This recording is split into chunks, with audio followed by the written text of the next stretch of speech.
Hello everyone and welcome to the ATC Social Media Think Different webinar. Delighted you could join us.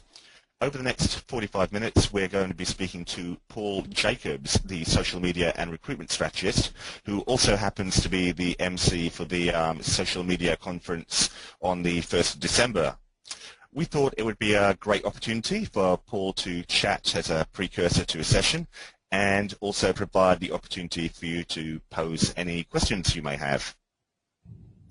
So firstly, I'd like to introduce Paul to all of you. Paul is very well known in the recruitment and social media space, not just in this region but globally. He's worked with a number of businesses on their social recruiting initiatives, including Deloitte, who won the 2010 Soccer Award in the United States for excellence in social media and recruiting, as well as being a finalist in I think it's the 2010 TVNZ Marketing Awards. I won't go into too much detail as I don't want to talk over any elements of Paul's presentation, but we'll just bid him, I think it's Kia ora in New Zealand, and I just want to make sure he's there. Paul, are you online? Yes, I am. Yeah. Hi, David, and hi, everyone, from a rainy Wellington, New Zealand. Glad you're online. That might have been the shortest ever webinar that we've had in our life. I think the first thing I should probably say to you is, well, congratulations on the rugby, Paul. Oh, yeah, thanks very much, and commiserations to Australia, but you took out the bronze, so that's as an Englishman with an Australian accent, that makes me feel no happier. But I know that there were a couple of people, and we already had some questions through asking if you could do a virtual hacker. So I don't know if I should put you on the spot and make you do that. Okay. All right, I'll just go. Ringa e pakiha. Kamate, kora, kamate, kora. There you go. You just get the start. That's awesome, and I was about to say it needed no visual whatsoever. No. I'll get straight to the introduction. So I've introduced Paul. A lot of you online I know already. For those I don't, pleased to virtually meet you. I've worked in the employer branding and comm space for the last 12 years for recruitment for a range of companies, and now work for ATCSM, for whom I now consult. I should point out though here, my role here is purely to facilitate and act as MC while Paul runs through his presentation. Not on the screen there, and I noticed that the picture of me, I've actually got hair, which I'm very delighted with. Not on screen, but assisting with the logistics is Karen Lee in Melbourne. So a big thanks to Karen for her help. The reason that we're here to talk, well, is to talk about innovations in recruitment and employer branding, and I know a lot of you are attending Follow Us, the Social Recruiting Conference in Melbourne. This is the third year it's being run in Australia, and to celebrate this fact, we have a smorgasbord, I'm not quite sure if it's the right collective noun, but I'm going there anyhow, of industry experts in this space. On screen, you can see there at the start the US contingent, Richard Cho, who we're thrilled to have from Silicon Valley in Facebook.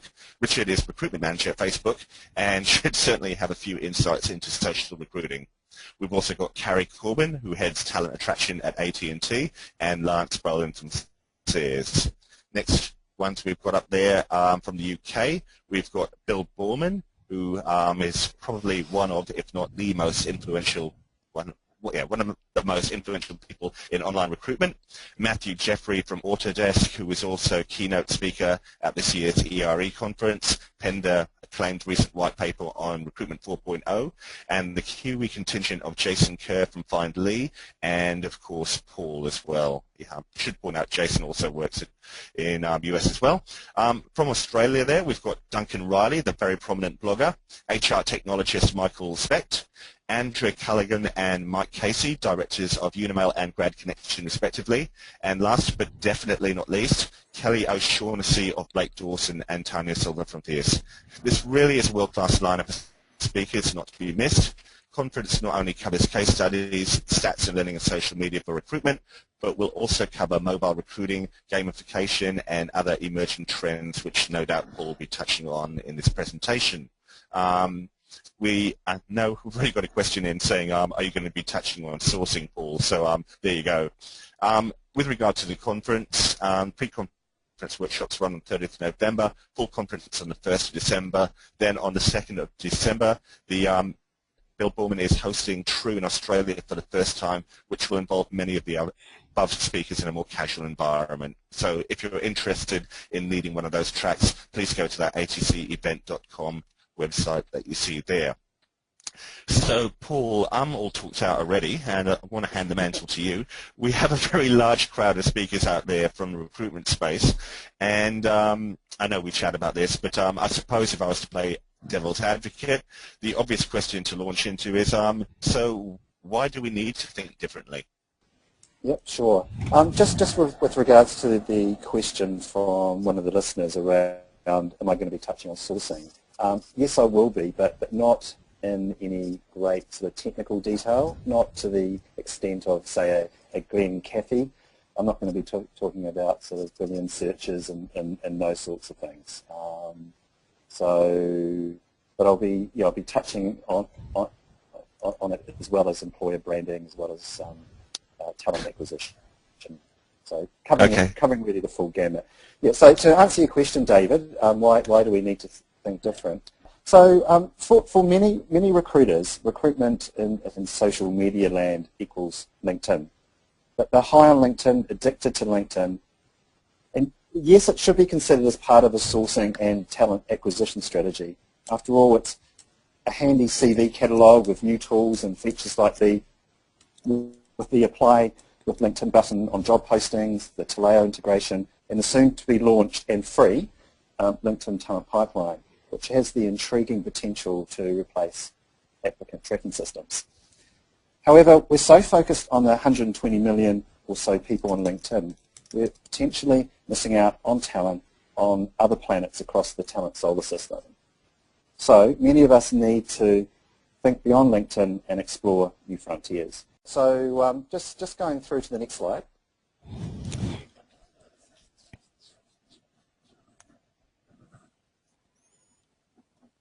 So by the way, just a quick stat. 38 hours of video have been loaded to YouTube within the last minute, and I think it's a pretty amazing stat. I just want to spend a little bit of time setting a scene.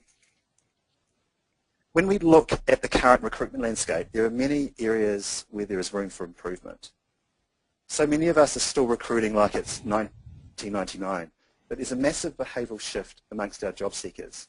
They're spending more and more time on the social web. They're on Facebook, they're on YouTube, they're addicted to online games, they're communicating on their mobile phones, and they're not necessarily using advertising media like job boards or looking in the employment section of a newspaper.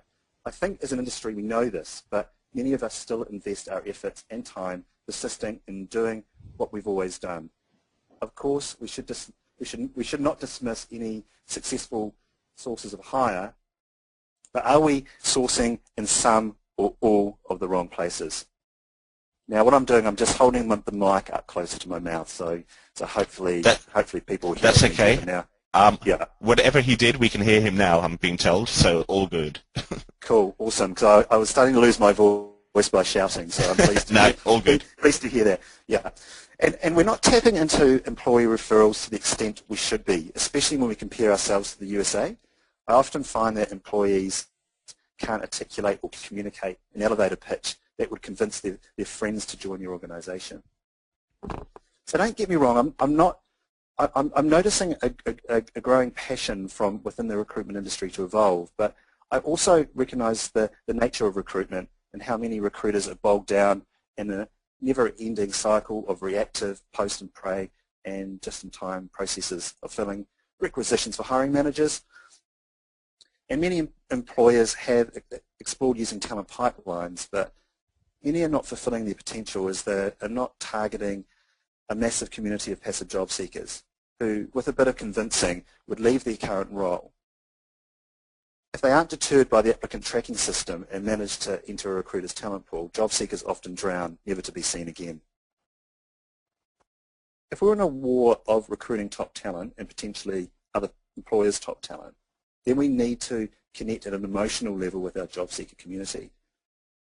But from my observations, we don't think enough about our audience, where they hang out online and offline, and what their motivational and value drivers really are. And most EVPs don't connect on an emotional level with job seekers. For an example, an EVP may be around teamwork, but what a job seeker really wants is to feel their contribution is valued and respected, and they have a sense of belonging. Paul, on that point, you probably saw a conversation with Master Burnett around the EVP, and you talk about the emotional connection. In your mind, is it possible to have a holistic EVP for a large corporate? Because the argument being that what appeals to kind of like one sector or one job vertical might not appeal to another. I'm sorry, some people are asking what an EVP is, and by that what we're referring to is the employee value proposition. So the promise that is made, I suppose, to potential employees about joining their company.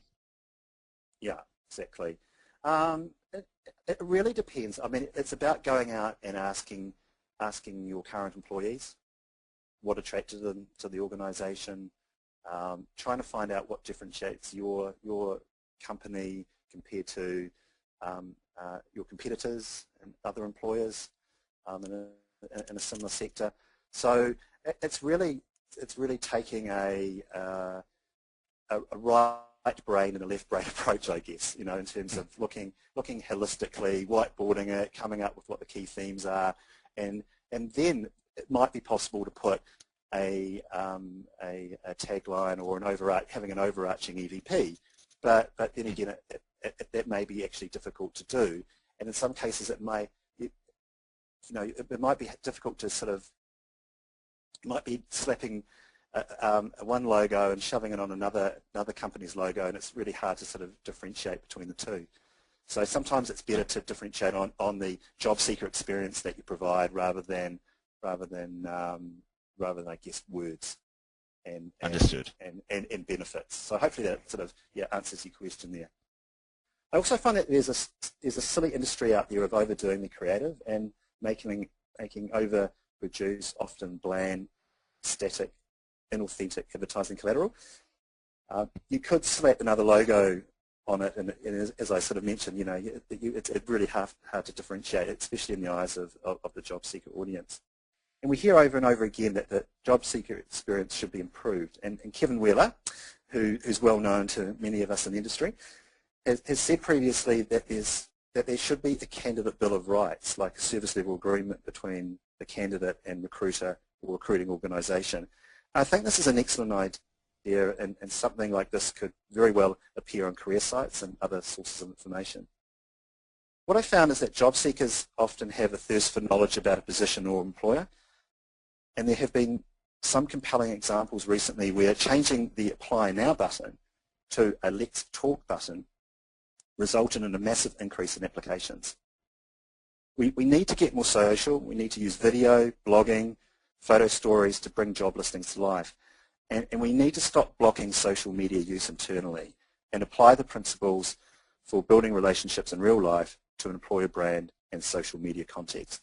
So some of that David and everyone out there is sort of picking up, I guess, on some of those sort of EVP, employee value proposition type themes.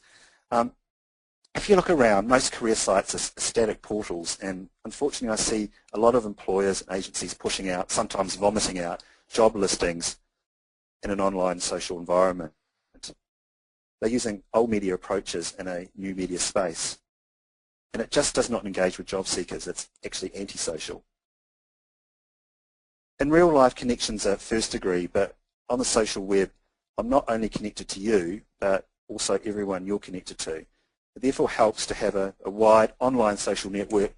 However, I notice a lot of recruiters don't always get this point, and I'm often surprised with how few some sources and recruiters how few some sources and recruiters actually have gone down that track. Things are moving so fast in social media land, and it's hard to keep up with the new tools and technologies which appear on the market daily. And you've got to put a stake in the ground and just start. I often see lots of employers and agencies getting bogged down in strategy planning and ROI discussions, return on investment discussions. Once they get underway, they spend 3 months working with a design agency often to develop the creative, when they should have spent that time engaging with the job seeker community. If the ROI of social media is important to you, then you should be able to clearly articulate the ROI of your current recruitment initiatives and sources. Remember, the cost of inaction can sometimes be greater than the cost of getting started and experimenting. Agreed, and that's a conversation which I think comes up quite often in terms of one of the challenges to social media, social recruiting, will validate the ROI, the return on investment, and a lot of those comments come from organisations, I find, or agencies that aren't currently even looking at the ROI of their current recruitment methods. Yeah, yeah. And one of the things I find, David, is I go to lots of social media advertising and marketing related events, and they're not just talking about social media per se, they're also talking about how can we apply social media to recruitment, to learning and development, and performance management. And I really see that same level of interest or discussion when I attend HR-related events.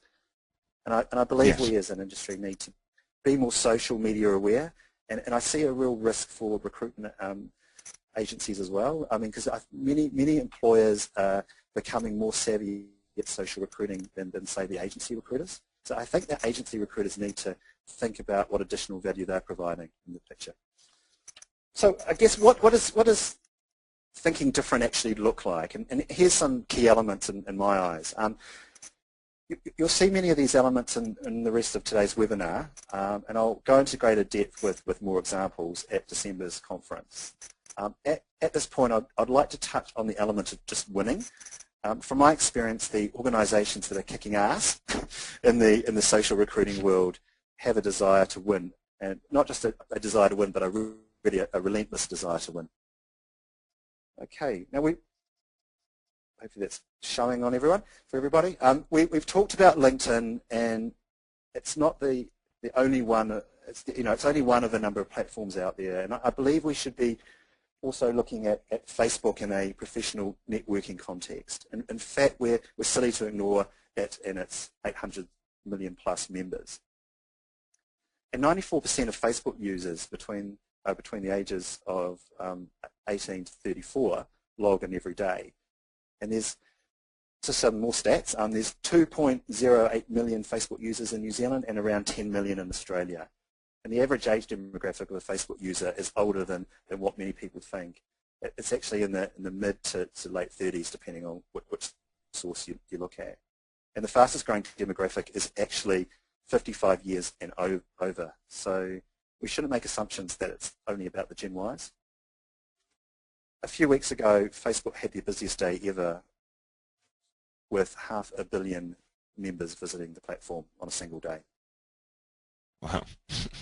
Yeah, it's pretty amazing, isn't it? Yeah, when you consider those stats. And we mentioned Facebook, and a couple of people have questioned, and I think you're actually going to go into this a bit later on about some of the other platforms as well. Traditionally, recruiters have relied on LinkedIn. Facebook seems to be more about branding, or this is what companies are using it for, rather than direct recruiting. Do you see this transitioning? Do you see this changing at all? Yeah, definitely. I think branding is important. I think branding is also important, say, even on LinkedIn, because LinkedIn have just recently added a new feature where companies can now post updates to their connections. Sorry, not the connections, to their followers. Yeah, so I will definitely touch on that, because I do see Facebook being used in a professional networking and job posting and career related context, rather than just how I guess a lot of graduate employers have traditionally used it in terms of just around employer branding and Q&A and those sorts of things. Yeah. So just if we could just flick through the next slide. Just last week, an interesting initiative was revealed to the world over in the States. The US government, in terms of trying to tackle the high unemployment rate, have released Facebook.com/social jobs, and it looks like it's going to be a job posting service, as well as providing career-related information as well. I did notice last year, I'm not sure how, maybe it was from a link on Twitter or something like that, and it took me through to Facebook Japan's one of Facebook pages, and there was all these job posting type features there, and it looked very much like a job board. So it wouldn't surprise me if Facebook could be sort of transitioning into potentially being a job board, and I think that would be very disruptive in the whole industry. There have also been some rumours about Facebook and LinkedIn potentially doing something together. Yep. Now, what I'm noticing is that people are starting to, on Facebook, list their place of work, education, and location details.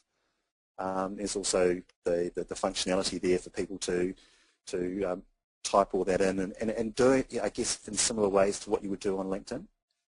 So again, it's sort of quite career related. If we just flick through.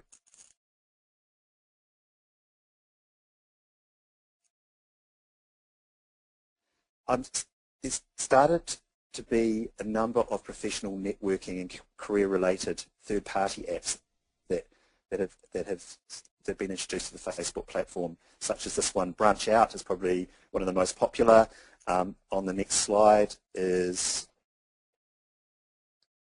what Monster launched a couple of months ago, and that taps into the listings on their job board. And actually, it's quite fascinating. It includes elements like gaming, like badges when you get more connections and refer things off to friends and things like that. So it's got some different gaming elements.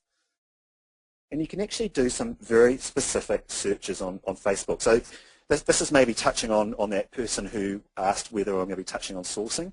So I do view Facebook in a sourcing context, even targeting people in certain industry groups and attending specific events. And you can also tap into their connections as well, which is if you know what you're doing. And you can send anybody a private message or invite them to a career-related event. I think that's a good point that you've got there, Paul. One of the questions that came up is somebody asked, how do I know how many of my prospective candidates are on Facebook? And I think it's quite actually easy to do that just by the methodologies that you've pointed out there, where you can do, just under Facebook adverts or Facebook search, you can actually see how many people might have engineering or whatever in their profile in a certain location, in a certain age group, by gender. So the actual stats are pretty hardcore in terms of the actual information you can accrue there. Yeah. I mean, it's sort of taking what Glenn Caffey talks about in LinkedIn and providing that same sort of data analysis rigor and applying it to a Facebook context. And I think the same sort of thinking style and methodology definitely applies. But one of the other things I recommend that people go to youropenbook.org, and there you can search people's profiles that if they haven't sort of nailed down their security settings. Most people don't nail down their security settings and have open profiles. So that's a whole sort of new discussion whether and I'm not actually going to cover this in this webinar, but whether recruiters should be viewing job seekers' personal profiles. And some would argue just very briefly that you're silly if you're an employee and you don't. But I think it's a whole debate, and there's people who are often on both sides of that debate. There are some powerful third-party job posting applications for Facebook, and I've used the Work For Us app from Work For Labs for one of my clients, and we had heaps of success in tapping into referral networks.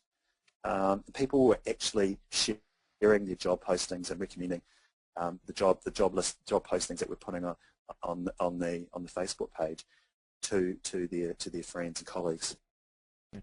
Do you think there's a reluctance for people to share things on Facebook the same way they would in LinkedIn, in terms of if they were to be approached by a recruiter on Facebook? Is it stepping outside the parameters of what people expect on that channel? Because on LinkedIn it's obviously very much corporate orientated. The intent and purpose is for job seeking or job sharing, whereas Facebook tends to be thought of as more of a social environment for friends. Yeah, I mean, LinkedIn's quite narcissistic, isn't it? Really, I mean, people are just sort of highlighting, the grand things that they're actually doing, and it's, it is very professional. It's quite serious, and you have a look at people's profile avatars, etc., on LinkedIn, and there's not really. I don't see a lot of people's personalities sort of shining through, and I guess that's where Facebook has sort of been traditionally. It's been around sort of showcasing an individual's personal brand a little bit, stronger. Not necessarily their professional brand, but their personal brand. And we're all complex individuals. I mean, we have many facets to us, and I think that the lines between work and life are really starting to blur. And I'm quite happy for people to know elements of who I am in my personal life. And I think even if you aren't now, you'll be forced to, because Facebook are introducing, they're trying to make the platform more public. So you can now subscribe to actual individuals if they want to share public type information. And I'm noticing a lot of people are actually doing that. So they're trying to break it down from just being your friends and family network to being broader, and I can see real opportunities to broaden that out in a professional context and share information and connect with people, engage with people across industry sectors and etc. So yeah, I think the lines are definitely blurring, and I think for some job seekers out there, they're quite happy for their employer to know that they're unique and are a unique individual and have interests and a personality and I, yeah. So hopefully that sort of touched on what you asked there, David. Yep. Thank you, Paul. Yep. I'm starting to see like some companies like Oracle and Ernst & Young over in Australia, tapping into the passion behind an occupational vertical. And here we've got like, I love Java, that's Oracle, and EY, Happy Accountants Day. And they were really sort of playing on the whole accountant sort of being a little bit nerdy. Theme. I mean, I don't mean to put a value judgment across, but that's sort of... No, I think that's actually the brainchild of Kyra McLeod, and I actually witnessed her putting that together, but I think that's a great strategy in terms of taking a negative connotation and then playing with it. Yeah, so I think there's real opportunities to step away from just sort of focusing, I guess, on showcasing yourself as an employer, but try to build community with different occupational verticals, different occupational groups, different occupational tribes. Now, just picking up, I guess, on some of those themes that I had on that slide with the word think being in the middle.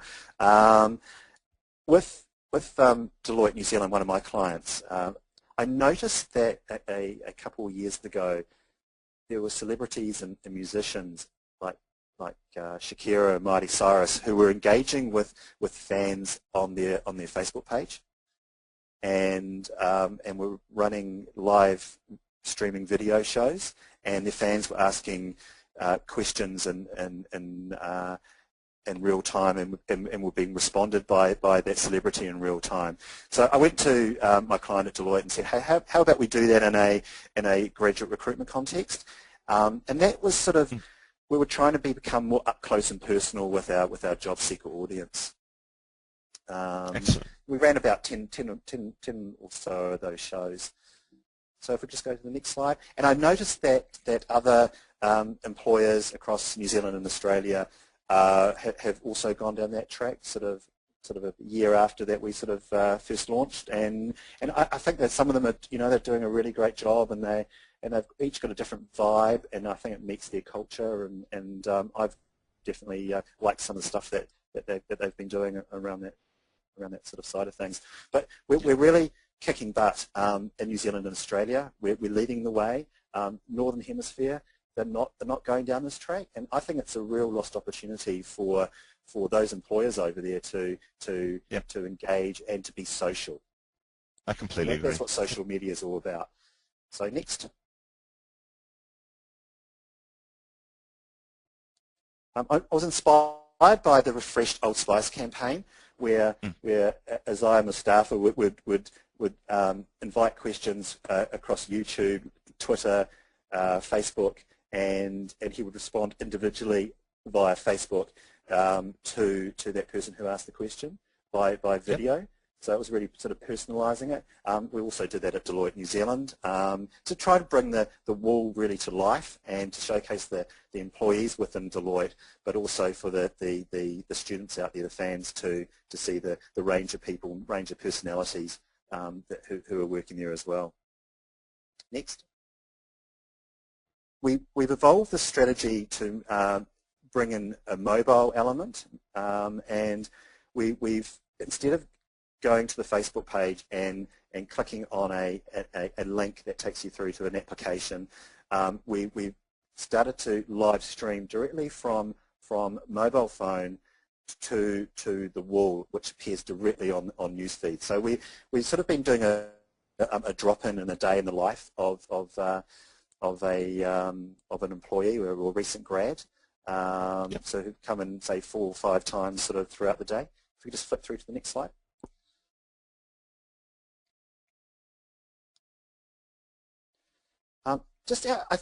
I think the recruitment industry, it helps to, as you can sort of see, like with me looking at what celebrities were doing, look at what other industries are doing as well.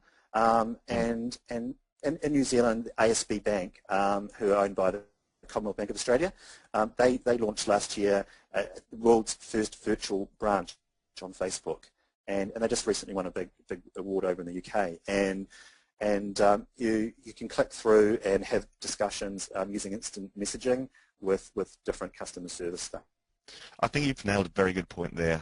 The two things stopping us or blocking us tend to be, one, that's how it's always been approached, but also the fact that we're too reliant on looking at what our competitors are doing in the recruitment space, doing in the employer branding space, without looking a bit further afield and looking at what we can actually pull from other industry and other groups. Yeah, definitely. Yep. You can often get the inspiration from that. I personally get inspiration from what Apple were doing, and Steve Jobs' sort of thinking style and mentality on things, and trying to create a magical experience for consumers. And so we could, why aren't we applying some of that sort of thinking to how we want to necessarily engage with job seekers? So I think there's opportunities to pick and choose, really. Facebook have, now I'm not sure whether anyone out there has actually this is showing on their Facebook profile yet, but they're rolling out the new Facebook timeline, they call it, which is they've remorphed their personal profile page, and it very much looks like a magazine cover. We have a big banner photo, and it's very visually appealing. I've got developers access to this, so I've sort of been playing around with it for the last few weeks. But it's also got a timeline where you can track through wherever any post that you have provided in the past, and just very easily access it, and other people can access it, and you can add things to that timeline right to when you were born. So if we can just flip through to the next slide. I've seen some real innovation around how individuals who have got the timeline are using it. I really like that one just down the bottom left, the Where's Wally? So that you could spend a lot of time on a person's personal profile. So we've just flipped through to, there's definitely lots of innovation there. Some designers, if we just go to the next slide, some designers have come up with if Facebook rolled this out to brands, companies, what could that look like? And I think they they definitely will go down this track. And here's this an example of McDonald's and the New York Met, you know, there's a couple of, you know, it's visually appealing, and I like that whole concept of a timeline again. Google Plus, I'm actually quite addicted to Google Plus. I think it's we're talking about the whole professional networking sort of side. It's somewhere, to me, it sort of sits somewhere between Facebook and LinkedIn for that. It's the fastest growing social network ever, if we just look at that slide. And if we just flick through to the next slide, I think that's really quite fascinating.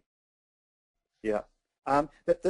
What Google Plus is all about is that you have something that you call circles. So you can add people to your circle. So you could add, for example, if you're recruiting, say, for PHP programmers, you could create a circle called PHP programmers who are dickheads. And they don't see what you've called the circle. But if you do a post, you can share only that information to that circle, and you can also view any posts from those people in that circle who are in your stream who are posted as well. Yeah. Sorry, if we can just flip through a couple of that slide. So there's a real war between Facebook and Google Plus. You can also share circles. If you share a circle, you can call that circle anything you want. So you obviously wouldn't say PHP programmers who are dickheads. You would call it something, you know, PHP. Paul, when do you envisage that Google Plus will actually release the brand pages? Because that's something that a lot of people within employer brand space, myself included, are actually waiting for as a viable channel to start communicating with potential customers. Yeah, they've got a couple of test accounts. Like one of them is Ford Motor Company. You're not allowed to set up a company or a brand page on Google Plus, even though a lot of companies have. They have risks of being shut down. They have said that just today, this morning, they released Google Apps integration with Google Plus. So I can see enormous potential for companies to use Google Plus as an enterprise tool for project management, for sharing of documents. A lot of people use Yammer, which is like Facebook internally, or Twitter internally, and I can see lots of companies using Google Plus, because a lot of companies use Google Apps and they live in the cloud. It's a great way of sharing virtually documents, etc., and collaborating and that sort of thing. They have said that it's not going to be within the next couple of days, but it's going to be very soon. A couple of months ago, they said that they'll be launching brand pages before Christmas, but they are now sort of saying it's going to be sooner than that. So I think they're really competing against Facebook here. I think we'll see something in the next few sort of weeks. That's my prediction anyway. So I think my recommendation is that everyone listening should get on Google Plus, get familiar with the platform, and when Google Plus launch brand pages, be in there early.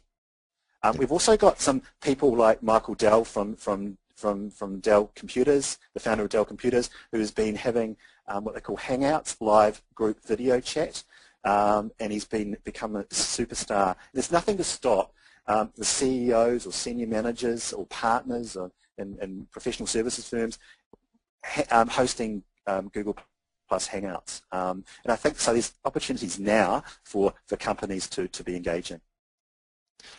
Paul, we're going to actually have to kind of like pull a stop there, because this webinar was always designed to be in 2 pieces. So what we're going to actually do is, I know that we've actually got another webinar scheduled for next week.